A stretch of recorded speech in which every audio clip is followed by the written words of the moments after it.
Hello, everybody. Welcome.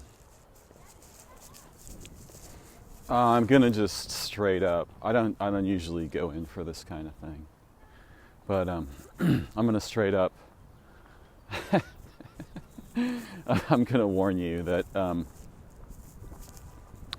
topics I'm about to explore here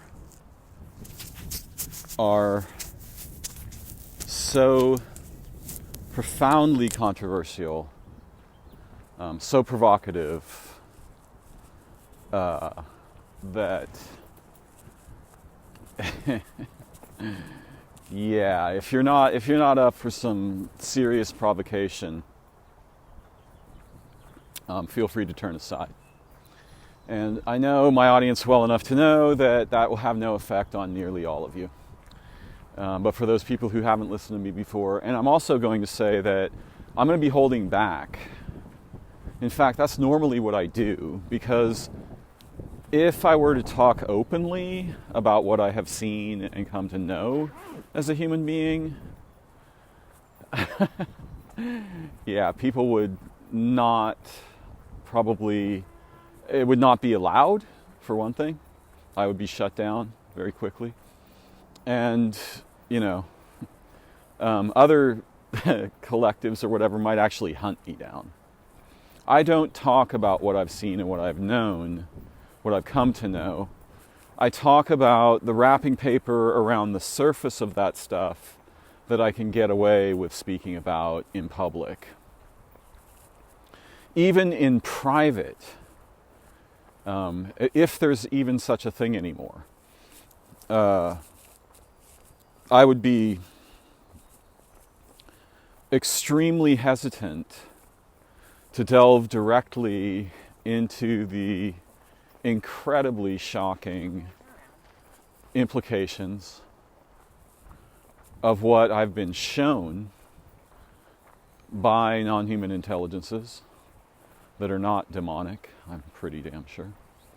What I've seen and what I've experienced and what I've come to understand in my own walk as a human being and as not merely human being. So, over the past couple weeks, I've been listening to Ammon Hillman.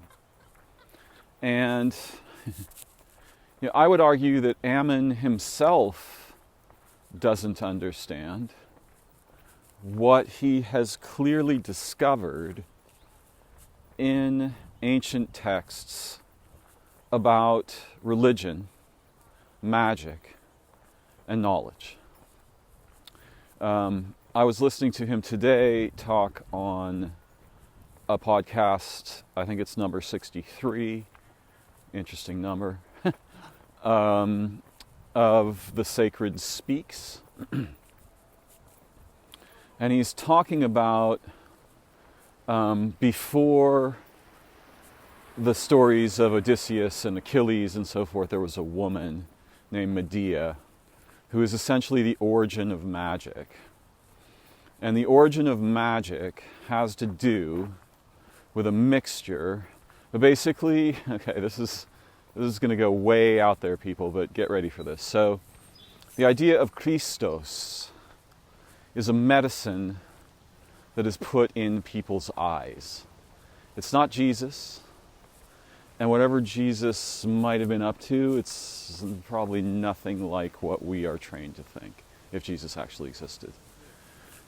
And in fact, most people will literally go out of their minds insane if they even try to understand some of the things that Ammon is saying exist in the primary sources. Okay, what does he mean by this? He said, I had a great advisor in my early education. This guy has a PhD in classicism. He reads Greek like pretty much no one on earth can. There might be a few people that are close to his skill level, from what I understand. I'm going to wait till this monstrosity ceases its overhead fundamental disturbance of all beings.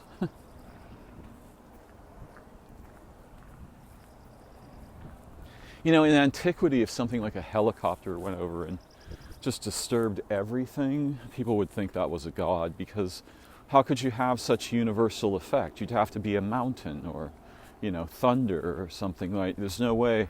How could you project such incredibly generalized and universal effect from on high if you weren't a god? And this is part of why I say that the humans essentially invent demons, and they think these are conveniences or powerful.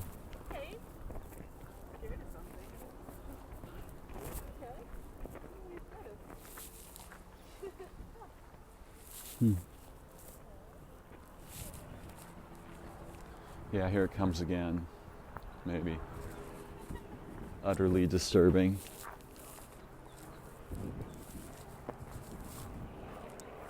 They don't understand that the dog is disturbed by the helicopter, but it is. It's funny. Their dogs just stopped moving when the helicopter flew over. And it's the same principle I was trying to explain, and I'll bet now that it's gone, the dog is totally fine. And the humans were confused. They couldn't figure out what was frightening the dog, even though something in the sky was dominating everything around it universally, right? And the dog naturally felt unsafe to move, right? It would not move. They tried to drag it, it wouldn't move. Yeah?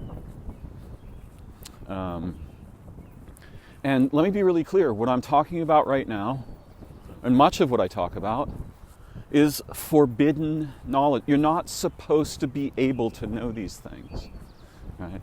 And this is part of what Ammon Hillman's game is, except that Ammon himself doesn't actually understand, I think. If he does, he gives little evidence of it, because he presents his perspective as opposed to what he has learned about the ancients, the topics of magic, medicine, visionary experience, the non-ordinary, all of these things. This man has seen a universe that moderns know nothing of, and it has blown his mind.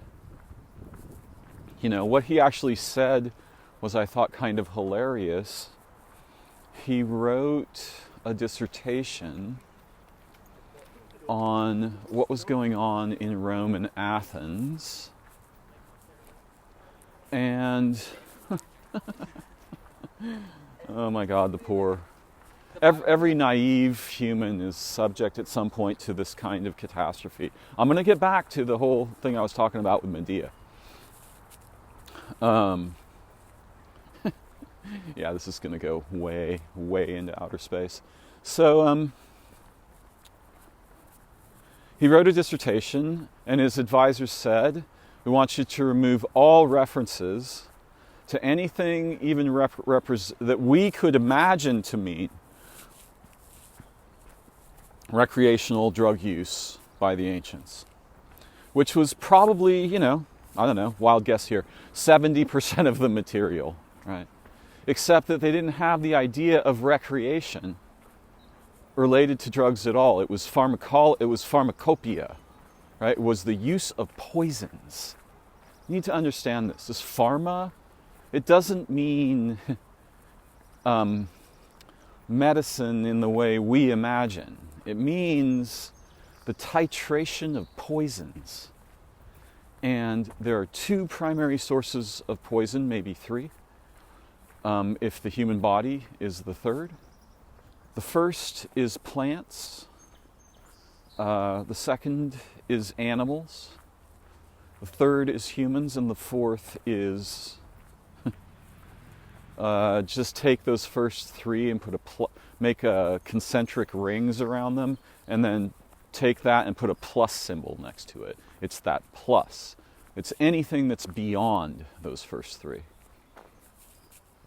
And the whole history of medicine is the titration of poisons, right? Meaning the dosage, and not just the curing, not the idea of curing, but actually of rebalancing. right, of rebalancing the body. So what the ancients were doing in many cases is, something incredible to our minds. They are going to the edge of death while embodied. They die, and then they are resurrected from this state by the administration of an antidote. Do these people actually not even know that I exist? It's so funny. Some moderns, particularly younger people, they have no concept of personal space. Right? They'll walk right within, like a half an inch of my body as if I'm not even there. And not just when they're looking at their phones, but I want to be really clear about something. Anyone who is walking around in the world with a phone in their hand is disoriented. And if they're looking at that phone, they are completely disoriented. They might as well be unconscious. They're paying it's not possible to pay attention to their environment or their body or anything when they're looking at that phone. That thing is an energetic and attentional black hole. And people say, well, I've seen you, walking. Yes. How do you think I'd figured it out? I had to first resist what they did for many years, and then eventually give in and try it myself. And it's terrifyingly dissociative. You might as well just take like a shot of ketamine right to the brain. It's totally dissociative. Except it's worse because at least with the ketamine you might have something like a dream or a vision, but with the phone you just have empty. It's like a cartoon where your brain just starts producing square waves like a synthesizer with a bad LFO or something. A bad oscillator. It's just there's nothing in there. The whole brain activity goes to poop. Zippo. It's nothing. Or it goes to like the opposite of anything resembling attentional or relational coherence. In any case, all right, so the thing with Ammon is that he, okay, how to put this? People have the wrong idea about him. They think he's demonic, right? And weird things happen all around him very regularly, which that is not surprising at all. Also, if you look at the guy, he's basically like a walking psychedelic. So that's a third problem, right? Is that ordinary people are going to freak out in his presence for 9 different kinds of reasons that he himself probably can't even understand. He probably thinks there's some... I think he has an idea about it. I don't know what those ideas are. Perhaps I may reach out to this guy and see. Okay, what the hell is going on here? The geese are gathered. There's a bunch of feathers on the ground. Have they pulled them out themselves? This is so weird. That's a huge lot of feathers, but there's no blood on them, which implies that the geese pulled the feathers themselves in their preening behavior, which they are doing very attentively at the moment.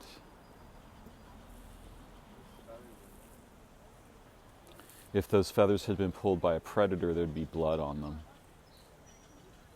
What is that Greek word for hymen? That's the Greek word for blood, hymen, according to what I heard from Ammon.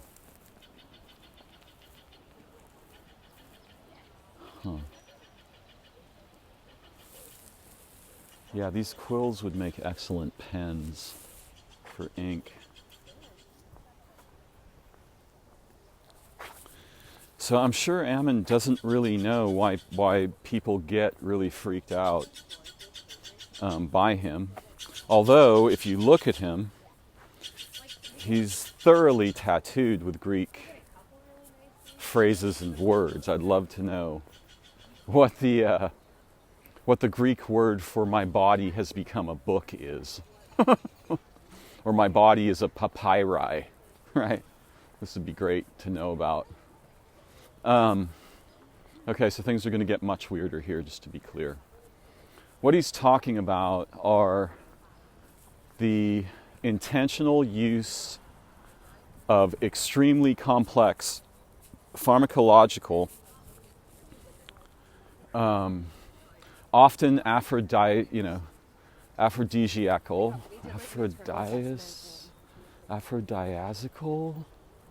it's probably closer to the right, aphrodisiacal, substances introduced during rites of orgiastic flagrancy, often into the rectum or the eyes or the mouth, almost invariably by women or male officiants who were not merely priests. Wait, I feel like James had a photo of him. Yeah, like the James. And many of the substances involved came from the bodies of children. We've heard nonsense, probably, hopefully nonsense, but not necessarily, about this in our modern situation with extremely wealthy people or powerful people. There's myths, I hope, about some substance called adrenochrome or something, adrenochrome. But I haven't heard Ammon say anything about the sacrificing of children. Rather, he speaks about getting substances, initiates taking substances from the bodies of prepubescent boys and girls, mixing these substances with the venoms from snakes and substances that are botanical, and also possibly substances that are chthonic or from the earth, right? In other words, very specific soils or dusts. Yeah. Though I haven't heard him mention that specifically, but from my own knowledge, I would be shocked if there's none of that going on. And then the ceremonial introduction of these substances into the eyes, noses, mouths, vaginas, rectums of people who either are undergoing a spiritual transformation or are being healed.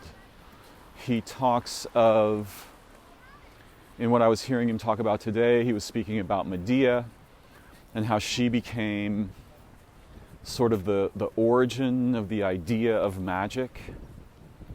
And he also talks about, in the Bible, a segment where I suspect he's talking about the Whore of Babylon, quote unquote. That's the English. I'm sure the Greek is vastly different.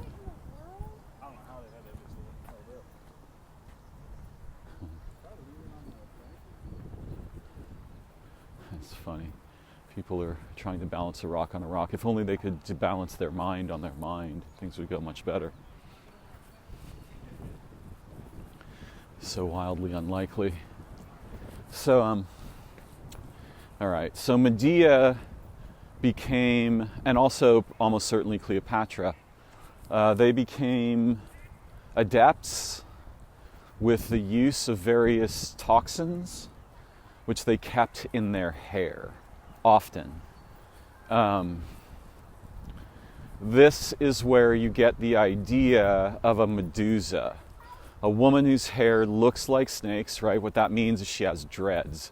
And the dreads are thick with substances that can either be, you could apply moisture to them and get them on your fingertips and then fling them into the eyes of a person in front of you, similarly to what a cobra does, right?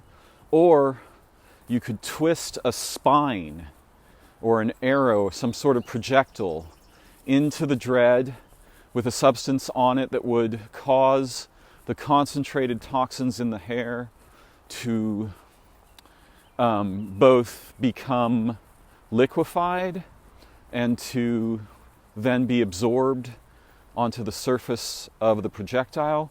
You could then shoot that into someone and it would paralyze them. It wasn't... yeah. A mirror basically keeps the gaze of something from touching you. And this is the concept, I think, though I haven't read the original Greek, which, would certainly be useful and helpful. A mirror would keep the gaze of someone from touching you. And it's the idea that it's the gaze of the Medusa that paralyzes. Not entirely impossible, but I'm going to wildly guess here that Ammon would tell us there's no evidence of that in the primary sources. And what his first counselor told him, I'm circling back now, was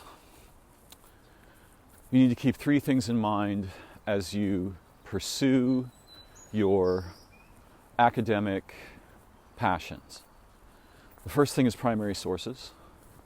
The second thing is primary sources. You can probably imagine what the third thing is.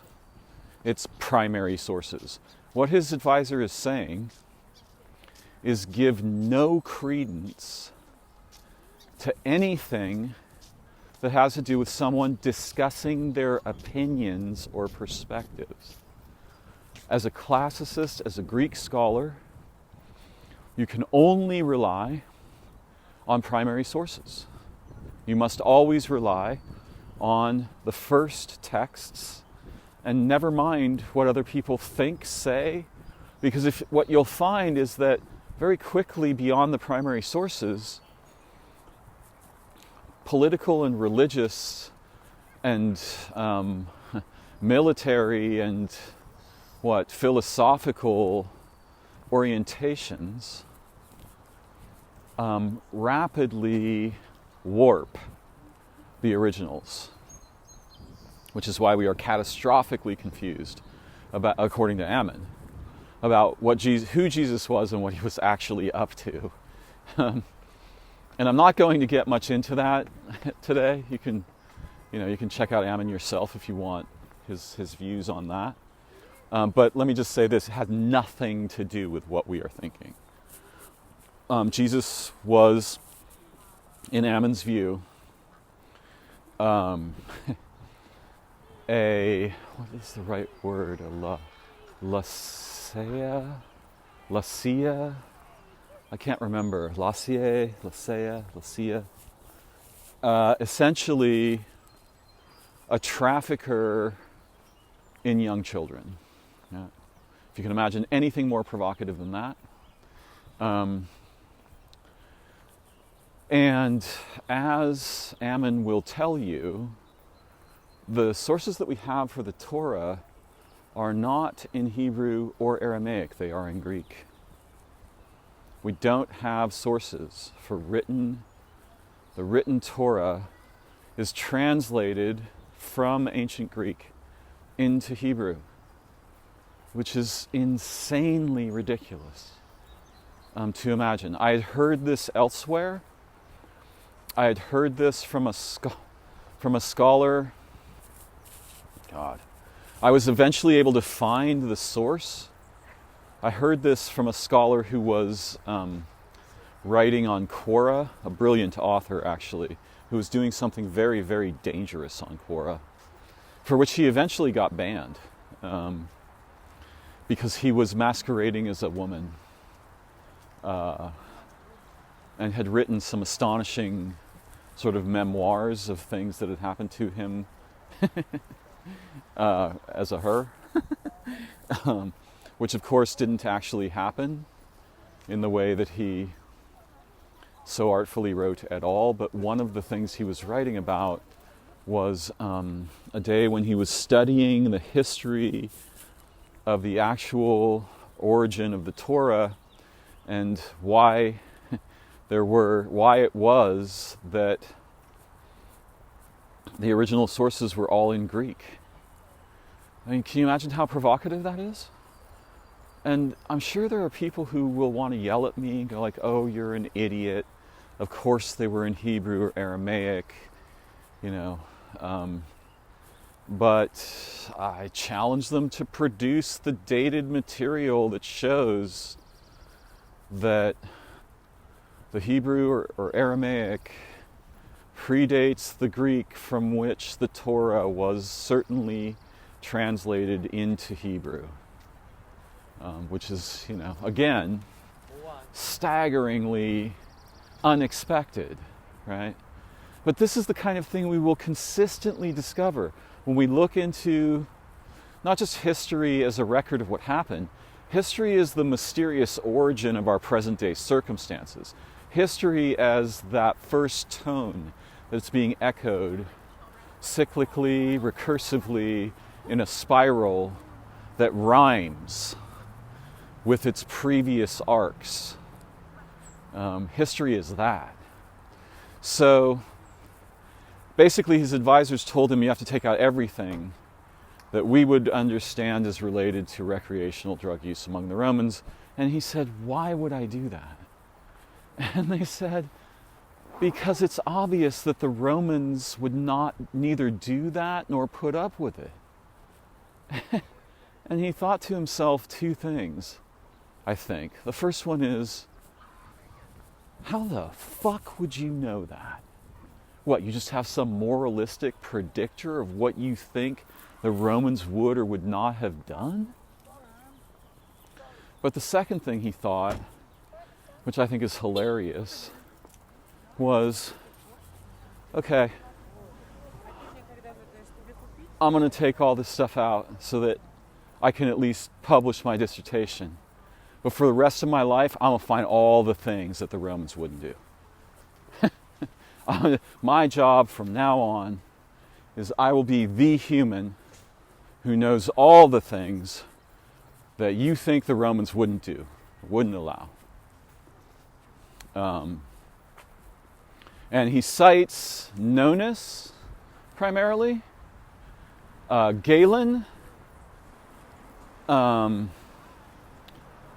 Aeschylus.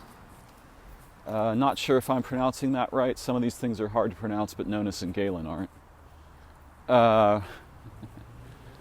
And big shout out to my friend who's actually named Galen here, because he's almost like the.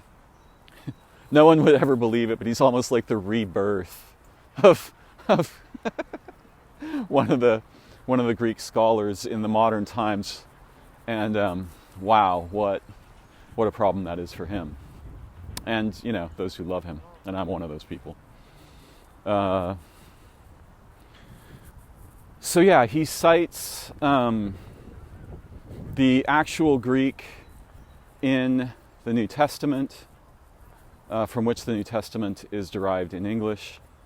And he points out all kinds of catastrophic mistranslations which are endemic to the Bible that we read.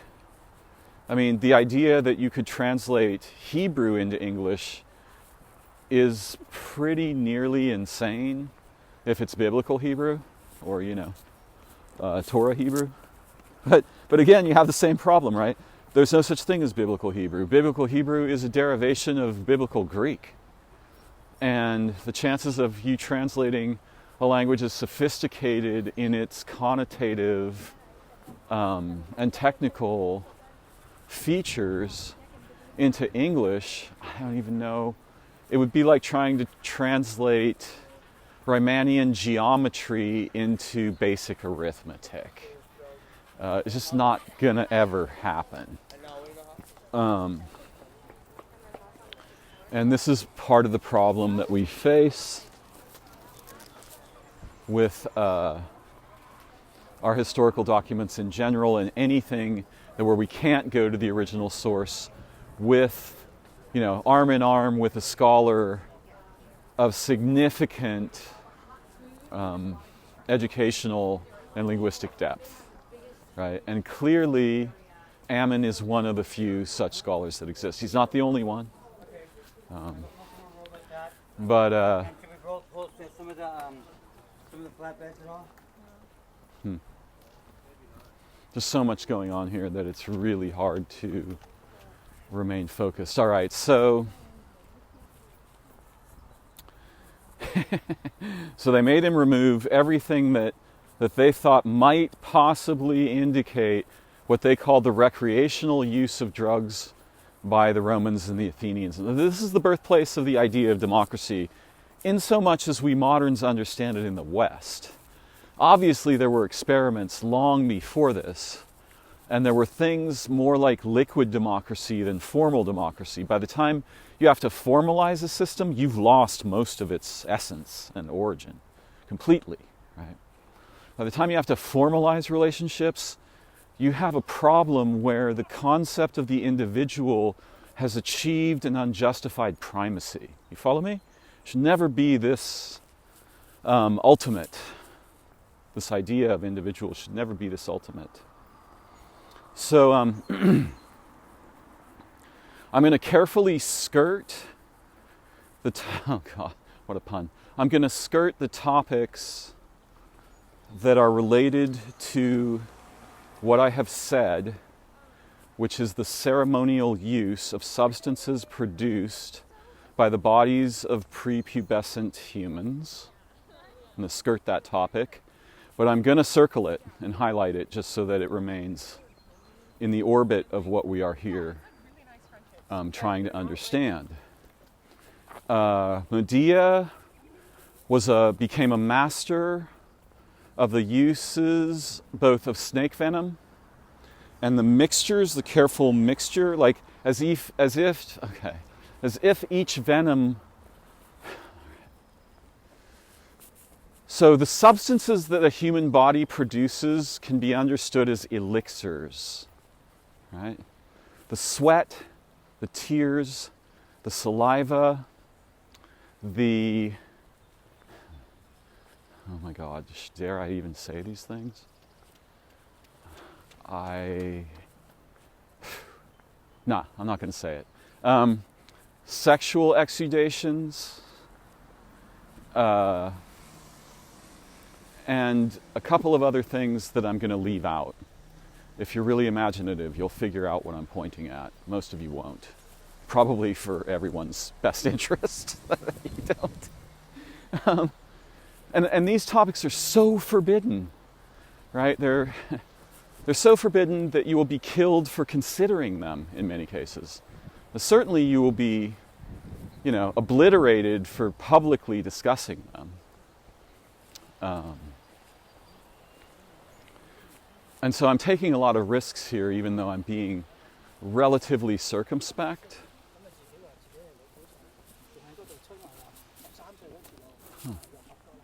This guy looks like he's aware of principles related to interior martial arts. He's using hand gestures that are evocative of the manipulation of chi, which is a related topic here, okay? But things are going to get really weird in a moment. So Ammon decided, I'm going to find out everything that those Greeks wouldn't have been doing.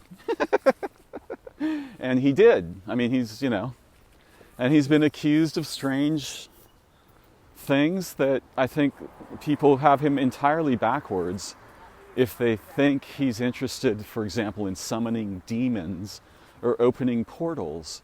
I mean, the problem with Ammon is that if you're walking around on Earth with the knowledge that he has, you are a portal.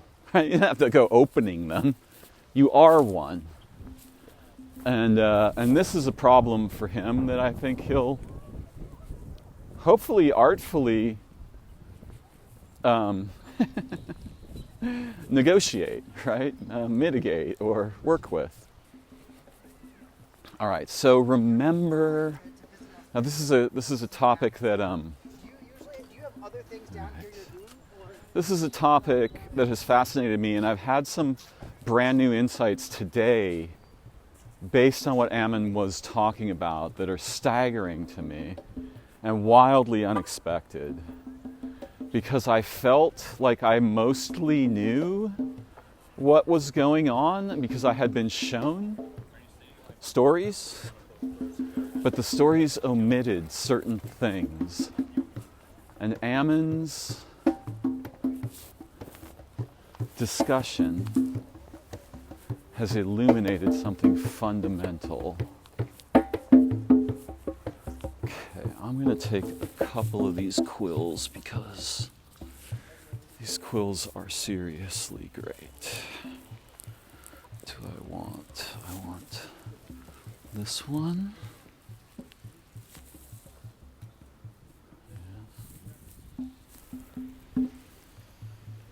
This one.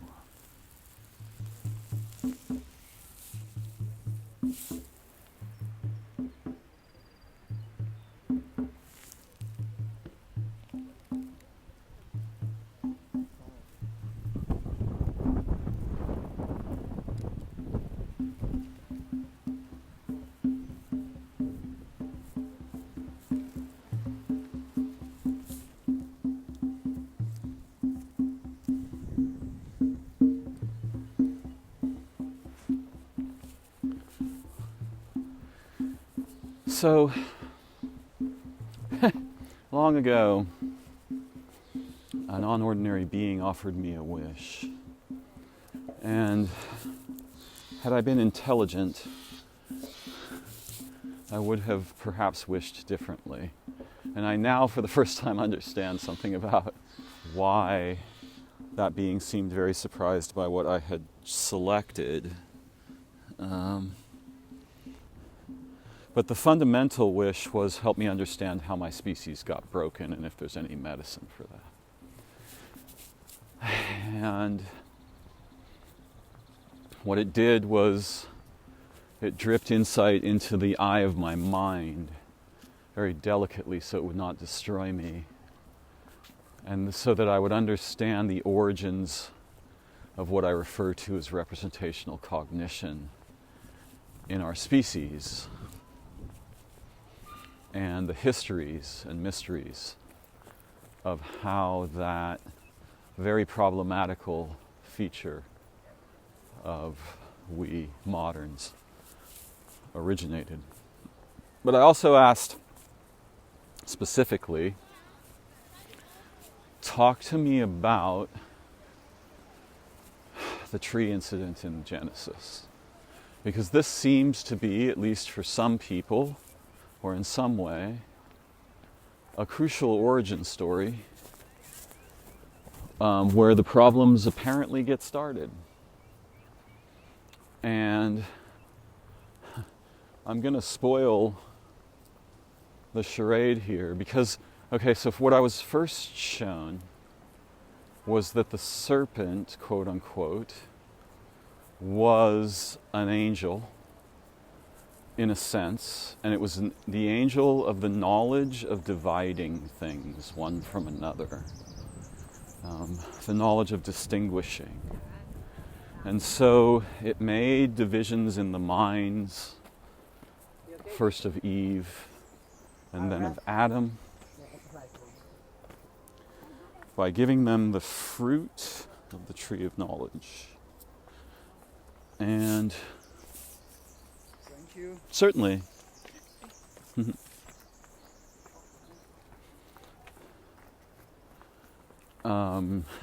this can be thought of in a variety of ways. I've had many perspectives on what that concept of the fruit might refer to. And it's much better to have 3 to 5 good perspectives than it is to have one. If you have one, it will blind you. And some of us, some people will think, well, there's a difference between things that are actually true and those that aren't. Yes, there are, but insight is not always forged from the facts. Often it's forged from the dreaming, which is the intelligent, re-ambiguation of the facts.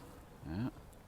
The intelligent getting the facts is useful. Intelligently reambiguating them is profound. And this is what happens when we dream. This is part of what happens when we use certain substances, pharmacopoeia. And what I've seen today for the first time is, okay, let me go back to Medea. So Ammon was saying that Medea became a master of the not just the application of substances derived from vipers and snakes. Oh my God.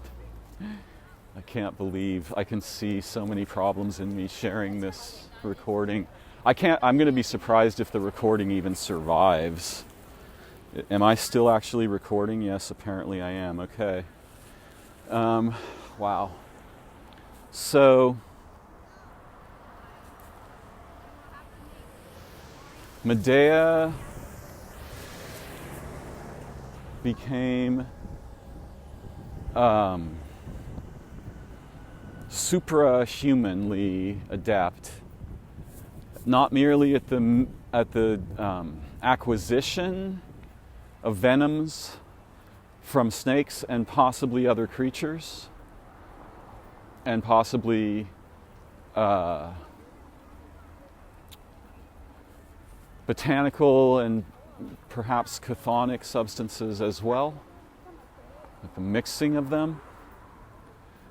This, in a sense, he's saying she is, at least in some historical lines or traditions, the first pharmacologist, the one who mixes toxins and also understands them probably in a kind of a spiritual way that results in the capacity to produce antidotes, which are not merely curatives.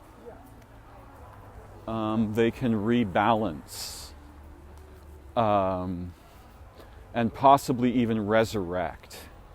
Okay. So what is being implied here by Ammon, and I don't think he's going to agree with me about this if he even becomes aware of my theory, is that the viper at the tree in Genesis, the serpent, which in the stories I was shown is essentially an angel. It's like the first angel. It's the angel that divides.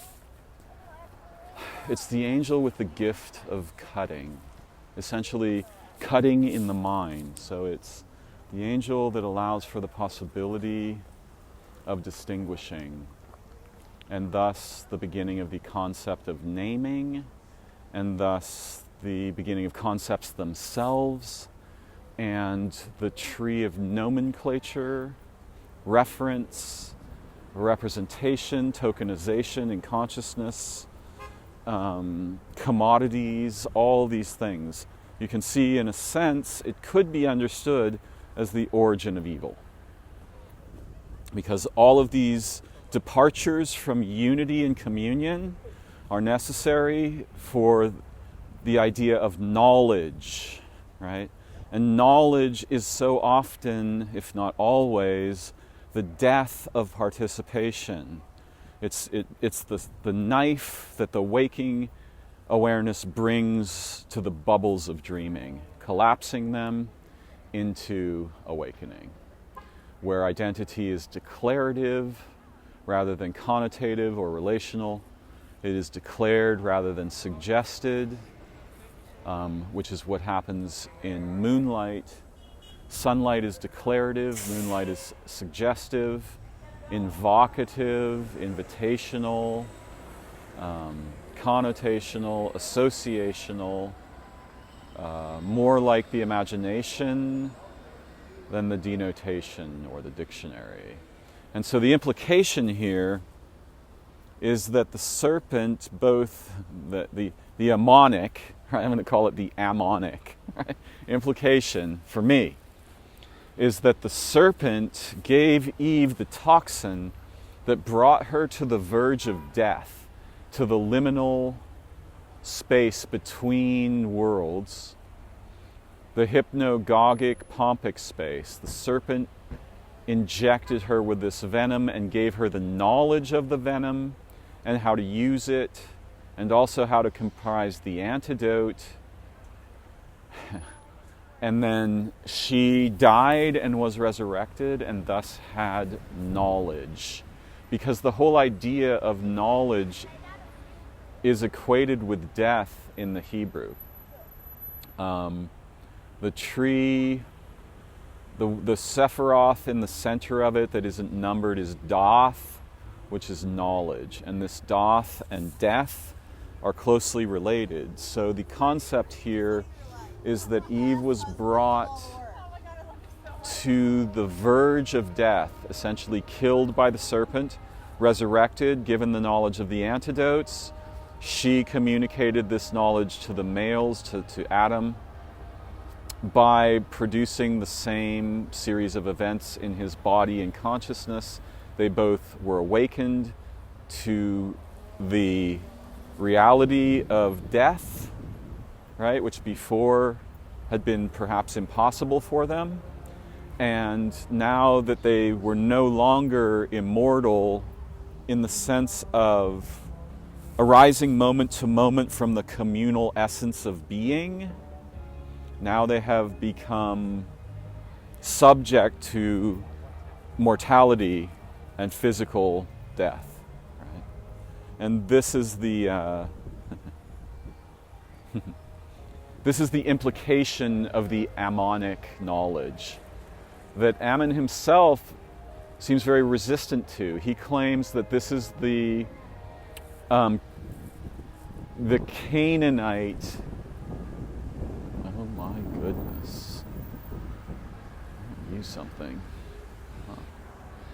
This is the Canaanite path that he associates with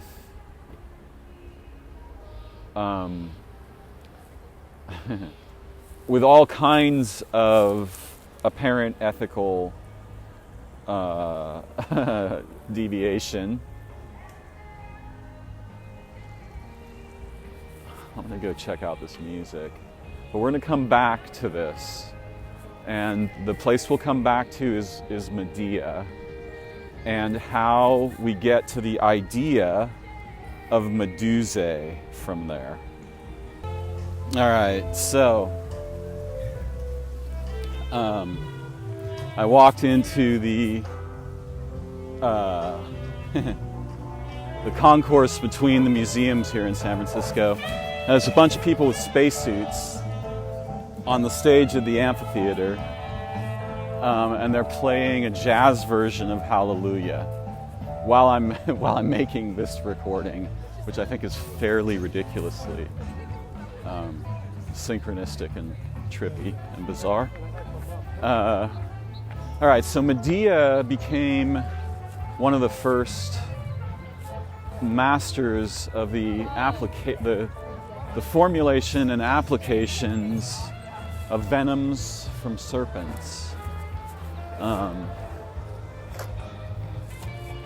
We must imagine particularly vipers, but probably also cobras. And there are a variety of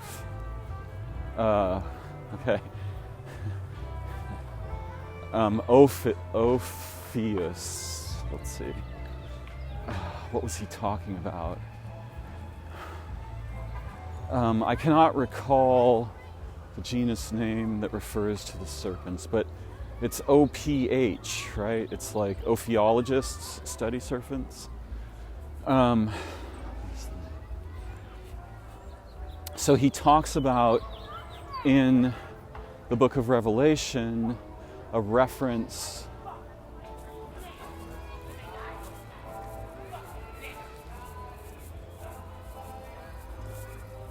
insane people,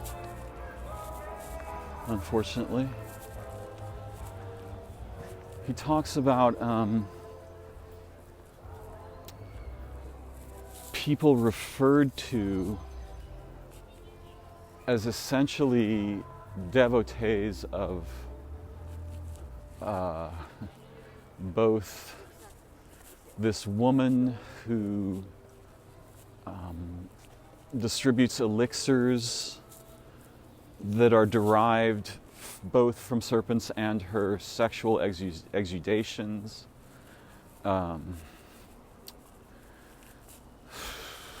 The Ophidians, something like this. I can't quite find the word. In any case, Medea ends up in what later becomes Sicily. I can't remember the other S name it had previously, which turns out to be the birthplace of my direct paternal ancestors. Syracuse, I think is what he called it. And there's a man who's been bitten by a marsh viper. And she reaches, and this is in the original sources, right? This is in the ancient Greek. Probably in Nonus or Galen or something. She reaches beneath her undergarments, produces a substance from her vagina with which she resurrects this guy. And, you know, moderns, you poor benighted folks, you can think whatever you feel comfortable about thinking. You can think people are just making this stuff up. This is wildly improbable. Of course, we know what's actually true about Jesus and pharmacology and molecular chemistry and all of these things. Yeah, we know the mechanics to some degree. We know nothing of that plus. And very, very little. We stopped mixing snake venom, 8,000 years ago, but there were people all over the world who knew that what could kill you could heal you. And that particularly the energies and the capacities of the human spirit, when driven into either ecstatic modes, and when I say this word mode, I want you to think of both a frequency and an array of shapes, a progressing array of shapes. Like you might see on a drum head with sand or another substance on it when frequencies are being played on speakers underneath the drum head, so that geometric figures arise in the sand on the surface of the drumhead. This is what the human soul is capable of producing an array of iterative transformations, right? That can be recursively self-amplifying and can produce staggering forms of healing in someone who is sick or poisoned. And what these ancients were often concerned with was something, when you hear, no one would think when they hear the psalm, yea, though I walk through the shadow, yea, though I walk through the valley of the shadow of death, I shall fear no evil. And they think this means you will not fear evil because the holy ones are with you. But what it actually means is I will not fear dying because the people of the antidote are with me. Right? No one will think this. And yet the actual texts almost certainly refer to something like this rather than what we are trained to think.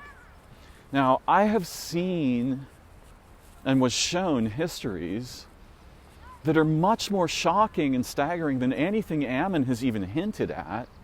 I don't speak of them to humans, ever.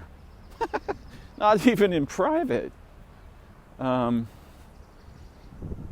was shown modes of relation that led to abilities that are wildly non-ordinary and unexpectedly profound. I don't practice these things. I am simply aware that we are very confused about what it means to be human. And actually, we are extremely confused about what knowledge is, because it has almost nothing to do with the capacity to form mechanical tools. Actual knowledge is insight. And insight means knowing the span from origin to the present, intimately and amnoetically recalling it as if you're doing a sort of spiritual and or genetic anamnoetic, right, unforgetting archaeology within the depths of our bodies and being and relationships. This is what real knowledge is. It's not mechanical knowledge. It's not physics. It's not math. It's not mere geometry, though geometry is strangely, profoundly related to all of these topics.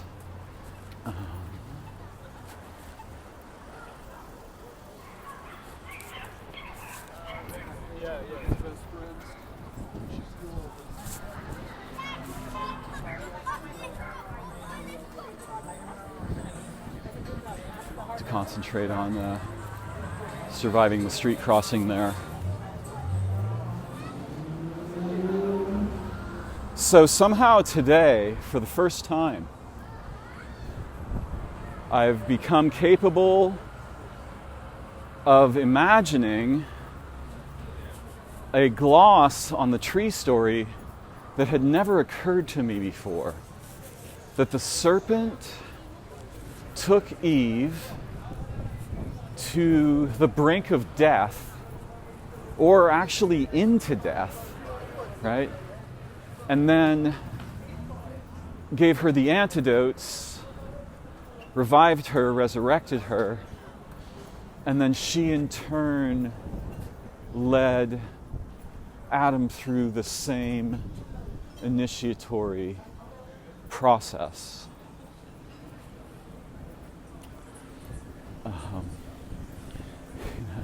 I don't know, I may never know what Ammon actually thinks, because I suspect that if he's intelligent, like me, he won't share he won't say anything about this to anyone ever. Or he might say something about it in private. I don't know what he actually thinks or believes. One of the things he said when Danny Jones asked him if he was religious at all, because he often apparently says the phrase, "Hail Satan." And Danny asked him, why do you do that? Are you a Satanist? He says, no, I don't like those people. And Danny says, so why are you doing that? Who is Satan? And he talks about Satan as the morning star, the light bringer, the enlightener, who was lied about because Zeus was a liar, and so projected, if I understand, this is very spooky and sketchy, but Zeus projected his own failings and perhaps flailings onto Lucifer. And these are matters I inquired into during my own experience, and I'm happy to communicate about privately, but I don't want to make clumsy abstractions about. Clumsy abstract generalizations. In effect, that is a form of sin. It's sin by generalization and sin by abstraction. In order to speak meaningfully about such matters, we must inquire together. We must begin with the spirit of inquiry, not the spirit of dissertation or locution. Has to start with inquiry together. Then we have a chance to speak intelligently and learn intelligently together. So I will resist the urge to speak about that matter abstractly at the moment. And I want to be clear that for those of you who may have a desire to actually drink the waters together. That's something that, that's a wedding that doesn't happen in the invitation. That's something that happens one-on-one. If we both agree that we want to cleanse our eyes of the anciently complicated obstructions that language, concept, religion, policy, expectation, tradition have imposed on us so unjustly, so terrifyingly.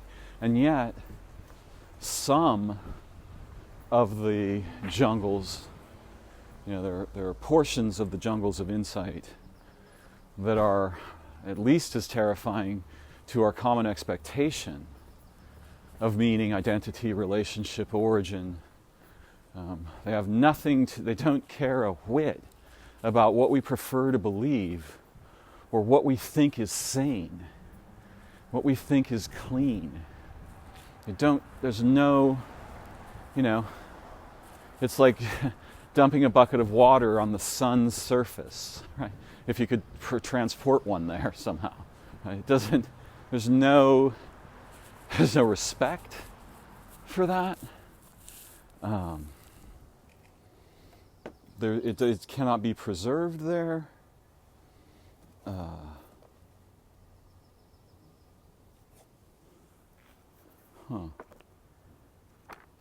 Okay, I'll try that.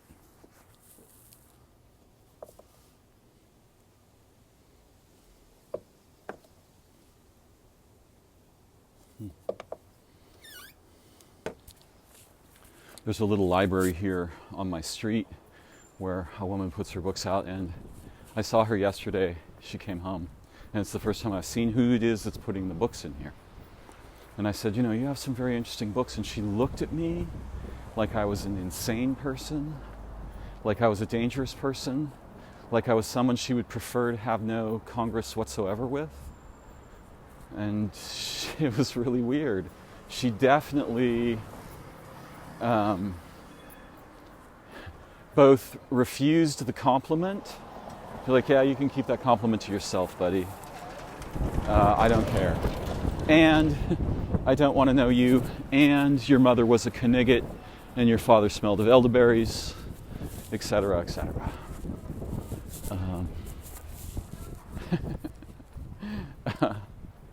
But yeah, I've just found a book called The Child Garden, which has extraordinary praise written all over it by Geoff Ryman. So maybe I'll read some science fiction again instead of living it. But yeah, if you think what I present in my recordings is deep, you should get a taste of what you're actually carrying, where you come from, where we come from, where our minds, by what parents our minds and souls were forged, and for what purposes. And when we breach or broach the topics that I've been playing with today, which were masterfully introduced by Ammon Hillman, we're at least closing in on the vicinity of stuff that really matters.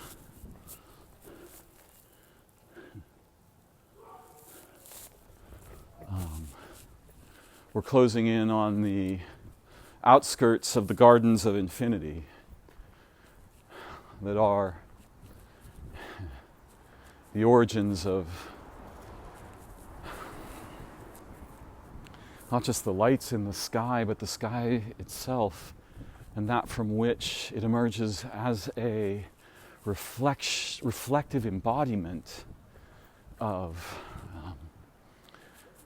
this thing, the living waters, which Ammon, a phrase that Ammon actually mentions in relationship to what he calls the third ventricle, which is a capacious space inside the brain where a liquid circulates, an elixir. And what he talks about is women learning how to produce drugs in their own bodies, right? So that their bodies became a pharmacopoeia. He says that the sources speak of and other women, Medusae, she calls giants, not meaning huge in size, meaning huge in knowledge, gigantus. It's lovely to hear the reverence and terror with which he sometimes pronounces Greek words. He claims that small serpents were treated with oils and stored in the vaginal cavities of these women. I know how the moderns are just gonna like squinch up their faces and go like, okay, this dude's nuts. Or maybe Darren's nuts. But neither of those things are true. What's actually true is we moderns are completely broken because we have absolutely wrong ideas inculcated by nonsensical absurdities.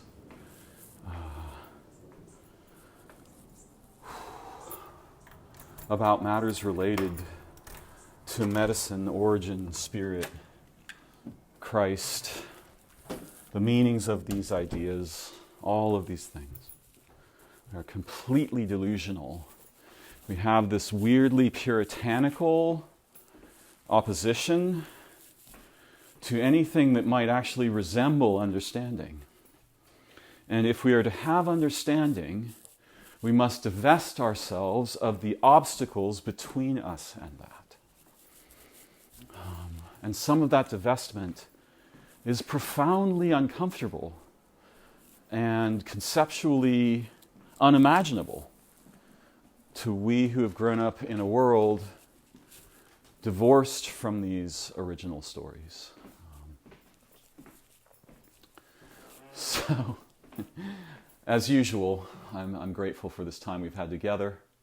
I have arrived home. I'm going to wash some feather quills that I retrieved and listen to more Ammon, and probably regret that I didn't speak further and longer on this topic, which is so fascinating to me because for the first time I've started to see what the possible relationship is between